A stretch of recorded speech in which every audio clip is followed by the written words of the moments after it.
ہم پاکستان کا border cross کرنے والے تھے۔ ہماری جیپ کچھ دیر جی روڈ پر دوڑتی رہی، پھر بائیں جانب کھیتوں کے درمیان کچی سڑک پر مڑ گئی اور پھر ایک جگہ رک گئی۔ باہر کوئی فوجی بات کر رہا تھا۔ جیپ والے انڈین جاسوس نے کوئی خفیہ کوڈ لفظ بولا، سیلوٹ کی آواز آئی اور جیپ آگے روانہ ہو گئی۔ یہ کوئی فوجی چیک پوسٹ تھی۔ اس کا مطلب تھا کہ بارڈر کا ایریا شروع ہو گیا تھا۔ میں نے کلثوم کے کاندھے کو ذرا سا دبایا اور سرگوشی کی۔ جیپ کے رکتے ہی اتر کر اندھیرے میں چھپ جانا۔ اس نے آہستہ سے اسبات میں سر ہلا دیا۔ جیپ ہلکے ہلکے جھٹکے کھاتی آگے بڑھ رہی تھی۔ معلوم ہو رہا تھا کہ جیپ کچے راستے کے بجائے کسی ہل چلائے ہوئے کھیت میں سے گزر رہی ہے۔ پھر ایک جگہ رک گئی۔ میں نے جیپ کے رکنے سے پہلے ہی پچھلی طرف گری ہوئی ترپال اٹھا دی تھی۔ جیپ ابھی پورے طور پر رکی نہیں تھی کہ کلثوم نے باہر چھلانگ لگا دی۔ میں نے ترپال دوبارہ گرا دی۔ جیپ کے رکتے ہی میرا گائیڈ اگلی سیٹ سے اتر کر پیچھے آیا اور ترپال اٹھا کر بولا، آ جاؤ۔ پھر ترپال کا کونا اوپر اٹھا کر تعجب سے بولا، میں نے اس کا بکسوا بند کیا تھا، یہ کس نے کھول دیا؟ میں نے جیپ سے باہر نکلتے ہوئے کہا، میں نے کھولا تھا، آخر مجھے باہر بھی تو نکلنا تھا۔ اس نے آہستہ سے یوں ہی سر ہلا دیا جیسے کہہ رہا ہو کہ تمہیں یہ حرکت نہیں کرنی چاہیے تھی۔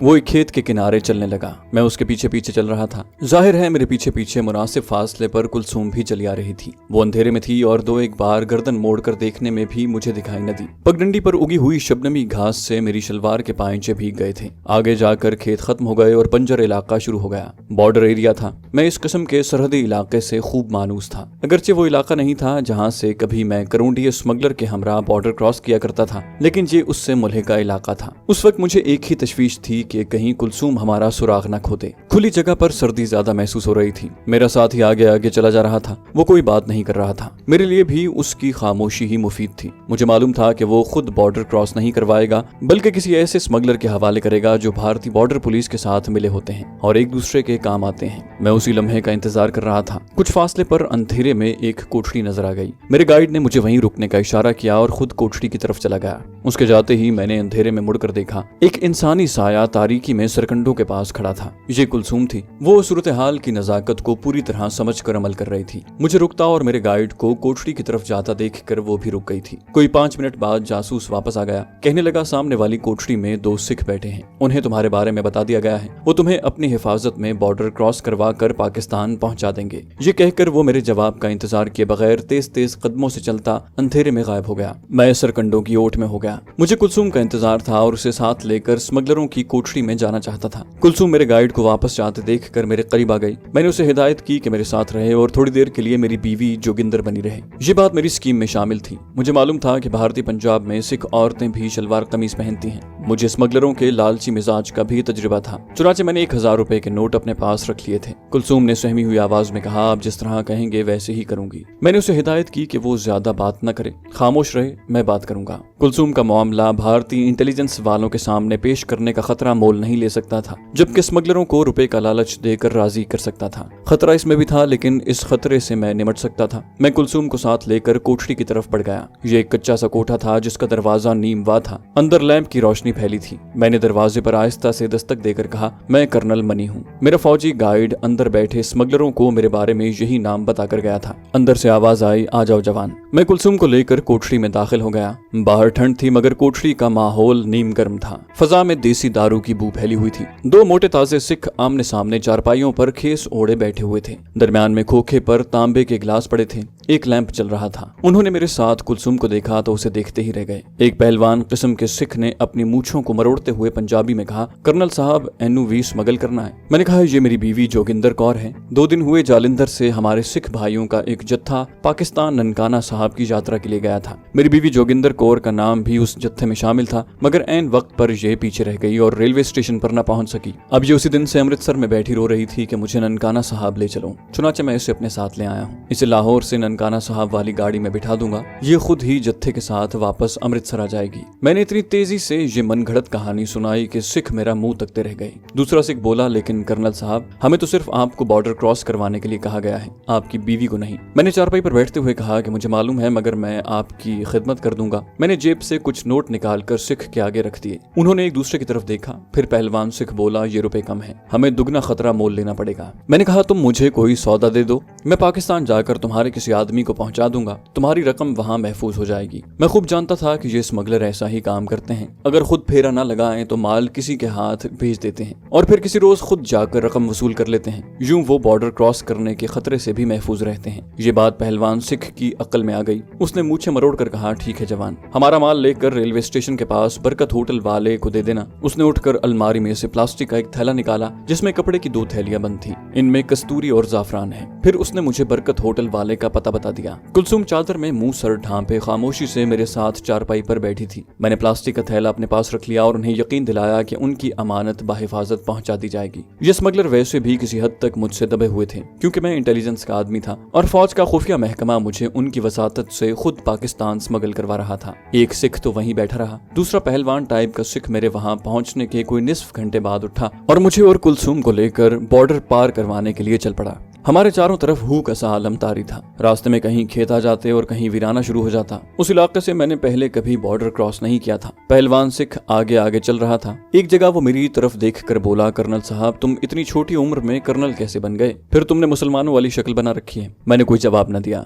वो खुद ही चलते चलते थोड़ी देर चुप रहने के बाद बोला, माफ करना महाराज, ये तुम्हारा सरकारी मामला है। मैं फिर भी खामोश रहा। हम एक खुश्क नाले में से गुजर कर ऊपर आए तो सामने दरख्तों में 2-4 उभरी हुई ढेरियां सी दिखाई दी। सिख स्मगलर रुक गया और ढेरियों की तरफ इशारा करके बोला, ये अपनी फौज के मोर्चे हैं, ये लोग मुझे जानते हैं, इन्हें तुम्हारी इत्तला मिल चुकी है। मैं जाकर उनसे बात करता हूँ क्योंकि आगे पाकिस्तान का बॉर्डर है। वो झुककर चलता हुआ एक मोर्चे की तरफ बढ़ गया। कुलसुम मेरे करीब खड़ी हो गई। मैंने महसूस किया कि उसका जिस्म कांप रहा है। ये सर्दी की वजह से नहीं बल्कि मौत के खौफ की वजह से था। कुलसुम ने मुझसे पूछा कि उस स्मगलर ने ये क्यों कहा था कि ये एक सरकारी मामला है। मैंने कुलसुम को अपने बारे में ना हकीकत बताई थी और ना ही बताना चाहता था। सिख स्मगलर की हिमाकत के बायस उस पर किसी हद तक बात खुल गई थी। मैंने फौरन ये कहकर उसका ज़हन साफ कर दिया कि ये स्मगलर इंडियन फौजियों और इंडियन मिलिट्री इंटेलिजेंस से भी मिले होते हैं। मैंने इंडियन इंटेलिजेंस वालों को भी रिश्वत दे रखी है। कुलसुम खामोश हो गई। चंद लम्हे बाद पहलवान सिख स्मगलर झुका झुका वापस आया और बोला, मोर्चे के बाएं जाने 15 फुट के फासले पर जाकर जमीन पर बैठ जाना, बस बाकी काम वहाँ का हवालदार गंगा प्रसाद खुद करेगा। ये कहकर वो सिख स्मगलर वापस चला गया। मैंने कुलसुम को साथ लिया और अंधेरे में फूंक फूंक कर कदम उठाता मोर्चे से जरा हट कर आगे बढ़ने लगा। जहाँ जमीन पर सख्त घास उगी हुई थी जो शबनम में गीले कांटों की तरह लग रही थी। स्मगलर की हिदायत के मुताबिक मैं कुलसुम के साथ भारतीय मोर्चे से कोई 15 फुट दूर होकर बैठ गया। चारों तरफ मौत का सन्नाटा था। मोर्चे की तरफ से कोई आवाज नहीं आ रही थी।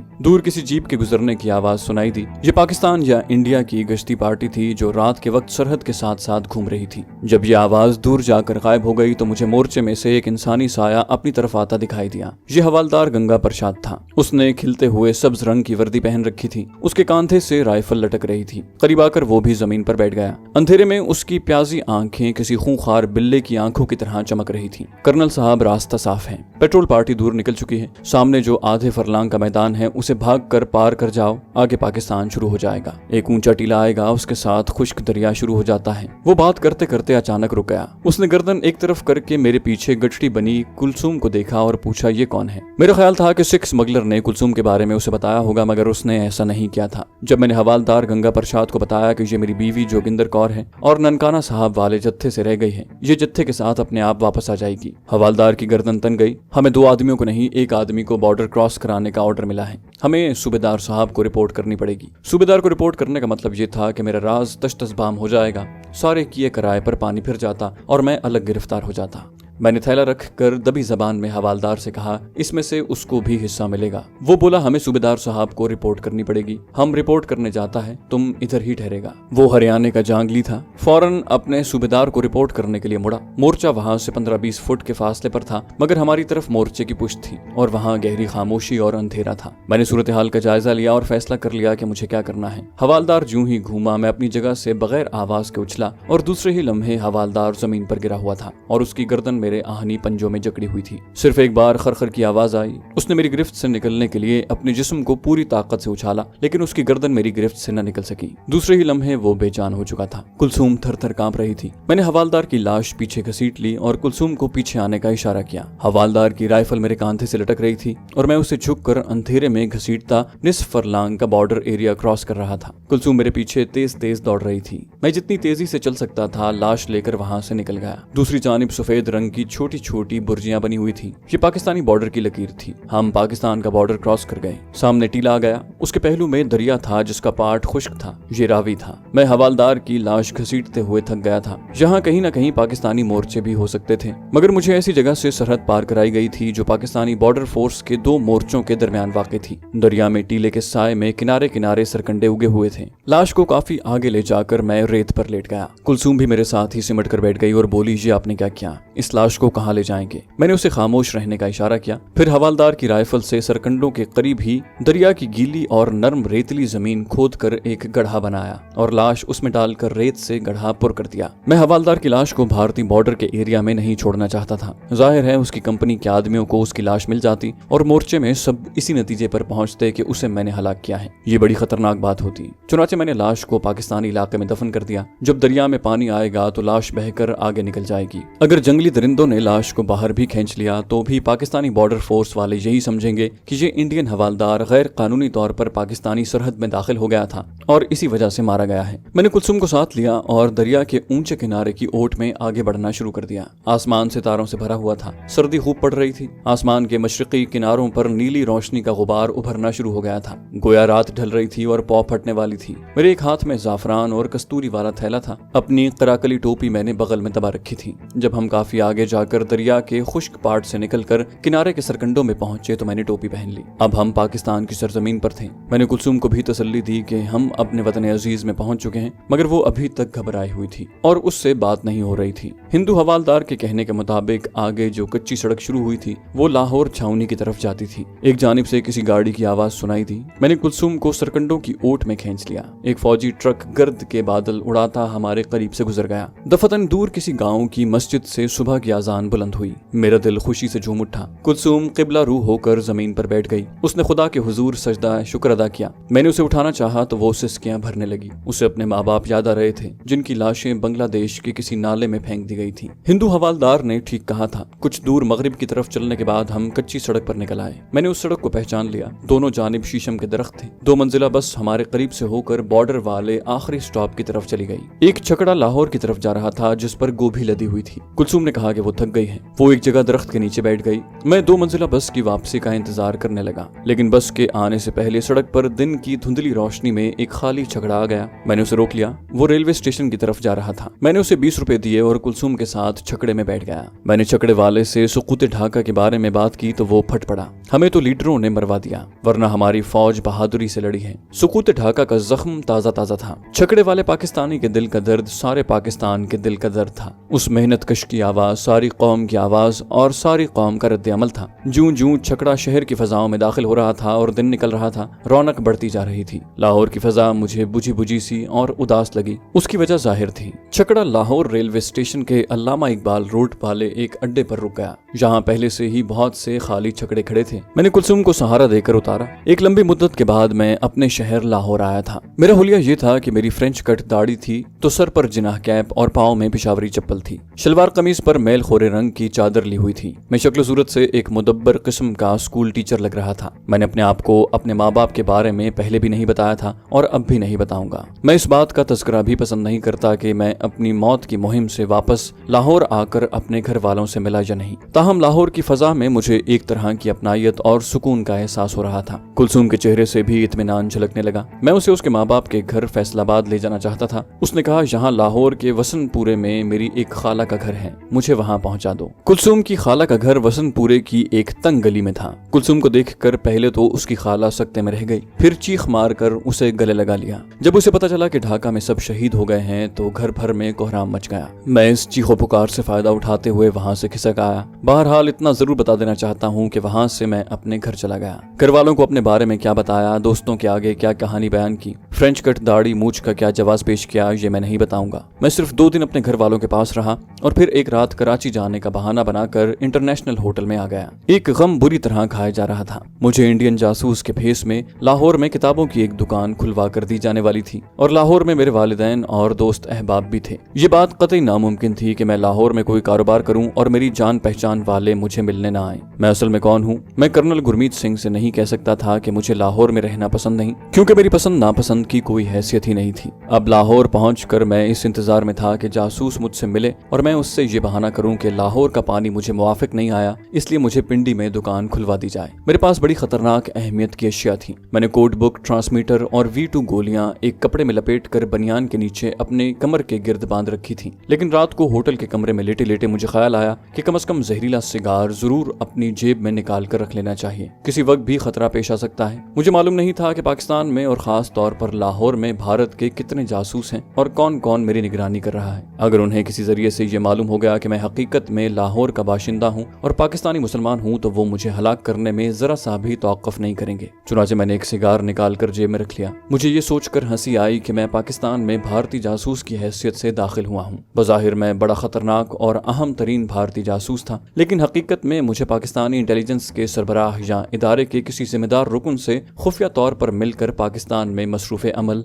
भारतीय जासूसों के बारे में मालूमात फराहम करनी थी, ताकि पाकिस्तान दुश्मन अनासिर का कला कमा हो सके। पाकिस्तान में भारत के कई जासूस काम कर रहे थे, लेकिन मुझे इंडियन इंटेलिजेंस की तरफ से भारत के स्पाई मास्टर जगदीश से मिलने की हिदायत की गई थी, जो गुज़श्ता 10 साल से फैसलाबाद में मास्टर फिरोजदीन के नाम से घड़ी साज की दुकान चला रहा है। उसकी गिरफ्तारी के बाद पुलिस उससे दूसरे भारतीय जासूसों की निशानदही करवा सकती थी, मगर मैं उस जासूस को इस किस्म के हालात पैदा करके पकड़वाना चाहता था कि इंडियन इंटेलिजेंस को मुझ पर जरा सा भी शक न हो, बल्कि मैं चाहता था कि उसके साथ मैं भी पकड़ा जाऊं और बाद में पाकिस्तानी पुलिस के ताउन से फरार हो जाऊं। ये काम पेचीदा और गौर तलब था। इलावा अजीम मुझे पाकिस्तान में ऐसे अनासिर से भी मुतल्लिका महकमे को खबरदार करना था जिन्हें भारतीय हुकूमत अपने जासूसों के जरिए मुल्क दुश्मन लिटरेचर और रुपया पैसा फराहम कर रही थी। यकीनन ये वो हिंदू अनासिर थे जो सिंध में पाकिस्तानी बनकर कारोबार कर रहे थे। जिन 4 सियासतदानों के बारे में मुझे बताया गया था वो पहले पाकिस्तान से अलहदगी की तहरीक में पेश थे, लेकिन अब पाकिस्तान का इस्तेहकाम और यकजहती की बातें करने लगे थे, और जिन्हें मुझे V2 गोलियां खिलानी थी उनके बारे में मैं तय कर चुका था कि उनके करीब जरूर पहुंचूंगा, मगर उन्हें ख्यालात उलट देने वाली गोलियां नहीं खिलाऊंगा। उसके बाद जो होगा देखा जाएगा। अगर इंडियन इंटेलिजेंस ने मुझसे पूछा कि पाकिस्तानी सियासतदान पाकिस्तान से अलहदगी की बात क्यों नहीं कर रहे, तो कह दूंगा कि मैंने चारों की चारों गोलियां खिला दी हैं। हो सकता है V2 गोलियों का असर न रहा हो। ये मेरे ख्यालात और अज़ाइम थे। आगे जो कुछ होने वाला था, जिस किस्म के हालात पेश आने वाले थे, उनसे बेखबर था और मैं उनसे निपटने के लिए पूरी तरह तैयार था, क्योंकि ये मेरे मुल्क पाकिस्तान की सालमियत का सवाल था और इसके लिए मैं अपनी जान ही कुर्बान नहीं कर सकता था, बल्कि दूसरों की जान भी ले सकता था। होटल इंटरनेशनल में मुझे तीसरा रोज था कि मैं दोपहर का खाना खाकर सिगरेट खरीदने नीचे लॉबी में आया। सिगरेट का एक पैकेट खरीदा, एक सिगरेट सुलगाया और माल रोड पर निकल आया। गुलाबी जाड़े का मौसम था, बड़ी खुशगवार फजा थी। आसमान पर कहीं कहीं बादलों के टुकड़े तैर रहे थे। मैं सिगरेट का लुत्फ उठाता नहर के पुल पर से उतरकर किनारे किनारे बागबानपुरा की जानिब चल दिया। मुझे यकीन था कि कोई न कोई भारतीय जासूस मेरी निगरानी कर रहा है। चुनाचे बहुत जल्द उस जात शरीफ से मुलाकात हो गई। अभी मियां मीर साहब वाला नहर का पुल काफी दूर था कि बाएं जानिब के दरख्तों में से एक मजजूब सा पतला आदमी निकल कर मेरे सामने आ गया। उसके गले में रंग बिरंग बनकों की मालाएं थीं, दाढ़ी लंबी थी। वो मेरे पहलू में आहिस्ता आहिस्ता धमाल डालता हुआ आगे बढ़ने लगा। उसने रक्स करते हुए मेरी तरफ गर्दन झुकाकर पाम ऑयल कहा तो मैं रुक गया और आहिस्ता से कहा, मिशन पाम ऑयल नारुमनी। मेरे होंठों से इन अल्फाज का निकलना था कि मजजूब ने रक्स करते हुए मेरे गिर्द एक चक्कर लगाया और बोला, बेटा जहाँ बैठ जाओ, तुम बड़े खुशकिस्मत हो, हम तुम्हारा हाथ देखेंगे। एक कार हमारे करीब से गुजर गई। 3 आदमी जो माली लगते थे भारतीय जासूस को मजजूब समझकर हमारे करीब आकर रुक गए। भारतीय जासूस ने मजजूबों की तरह ईंट उठा ली और याहू हक का नारा लगाकर कहा, भाग जाओ नहीं तो जला डालूंगा। वो तीनों भाग गए तो भारतीय जासूस मुझे लेकर नहर के किनारे घास पर मोर पंख के पौधे के पास बैठ गया और मेरा हाथ देखते हुए बोला, कर्नल मनी, नए हुक्म के मुताबिक तुम्हें कल दिन के 10 बजे रावलपिंडी पहुंचकर रिपोर्ट करनी होगी। रावलपिंडी स्टेशन पर 3rd क्लास के मुसाफिर खाने में तुम्हें चाय के एक स्टॉल पर एक आदमी चाय पीता मिलेगा। उसके गले में सुर्ख रुमाल बंधा होगा। तुम्हें अगला प्रोग्राम वही बताएगा। इतना कहकर वो याहू या हक का नारा लगाता हुआ उठा और धमाल डालता सड़क से उतरकर दरख्तों की तरफ चल दिया। मैं वापस अपने होटल आ गया। अगले रोज 10 बजे मुझे रावलपिंडी रेलवे स्टेशन पर मौजूद होना था। मैं रात की बस पकड़कर सुबह पिंडी पहुंच सकता था। इस नए ऑर्डर से मुझे एक गोना इत्मीनान हुआ कि मेरा दायरा कार लाहौर की बजाय रावलपिंडी मुतय्यन किया जा रहा है, जहां मुझे कोई नहीं जानता। वक्त जाया करने की बजाय मैंने ब्रीफकेस उठाया, होटल का बिल अदा किया और सीधा रेलवे स्टेशन पर आ गया, जहां से एक वैगन पकड़ी और रावलपिंडी की तरफ रवाना हो गया। रात के 9:30 बजे रावलपिंडी पहुंचकर सदर के एक होटल में कमरा लिया, मुंह हाथ धोकर खाना खाया और सो गया।